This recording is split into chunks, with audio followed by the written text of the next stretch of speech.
لە ڕۆژانی جەژنی ڕەمەزانی پیرۆزەوە تا ئێستا ژمارێکی زۆر گەشتیار ڕوویان لە ناوچە گەشتیاری و واوێنەوارەکانی پارێزگای هەڵەبجە کردووە.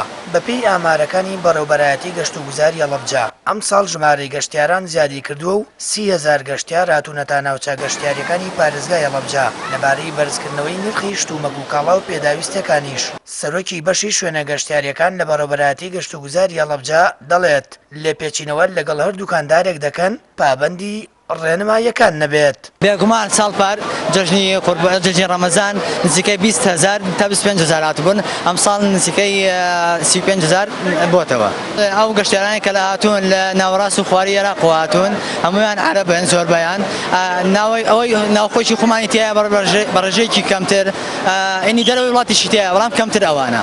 ئەحمەداوە هاوینە هەوارێکی خۆشە بەڕاستی، بەڵام وەکو ڕێگا و جادە و ڕێگا و بان و خزمەت گوزاری وەکو پێویست نییە. من واسەکەم وەکو پێویست نییە، شوێنی تایبەت بۆ خێزان و بۆ عایلەکان جیا نەکراوە و بەڕاستی سەیرەکەی کۆمەڵێک گەنج و کۆمەڵێ مەشاکیلیان بۆ دروستە بێ و ئیزعاجەکرێن لەلایەن کۆمەڵە کەسانێکەوە.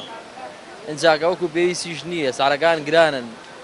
هیوادارم حکوومەت زیاتر ئاوڕ لەم هاوینە هەوارە باتەوە. بەڕاستی داوا لە هاوڵاتیان دەکەم، یعنی لە ڕووی پاراستنی ژینگە بپارێزن و هەروەها داوا لە دوکاندارەکان دەکەم. ڕاستی لێرە نرخی شتومەک زۆر گرانە، یعنی دوو قات و بەرامبەر بەڕاستی نرخەکان بەرز دەکەنەوە بە حکمی ئەوەی شوێنی دووری لێن. جگە لەوەش داوا لە هاوڵاتیان دەکەم بەڕاستی ئامێری دیجە بەکار نێنن. لە سنووری پارێزگای هەڵەبجە 35 ناوچەی گەشتیاری واوینە هەوارەیە و ساڵانەش ڕێژەیەکی زۆر گەشتیار ڕوو لەو ناوچانە دەکەن. زۆرترین ڕێژەی گەشتیارانی ژاوڵاتیانی عەرەبن و لە ناوەڕاست و خواروی عێراقەوە هاتوون. ئەحمەد ئاواش یەکێکە لەو هاوینە هەوارانەی زۆرترین گەشتیار ڕووی لێ دەکات. مەصیف ئەحمەداوە جەمیل و سەیرانگای ئەحمەداوا شوێنێکی جوانە. ئەوانەی سەرپەرشتیێرە دەکەن زۆر گرنگی بەم شوێنە دەدەن.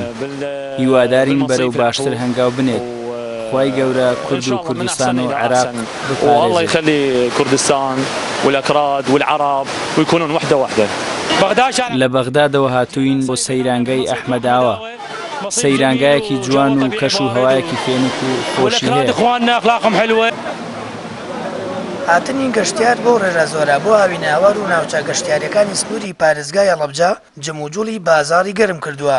بەڵام لەگەڵ ئەوەشدا دوکاندارەکان گلەییانەیە و دەڵێن حکوومەت خزمەتگوزاری و پێداویستەکانیان بۆ دابین نەکردوون.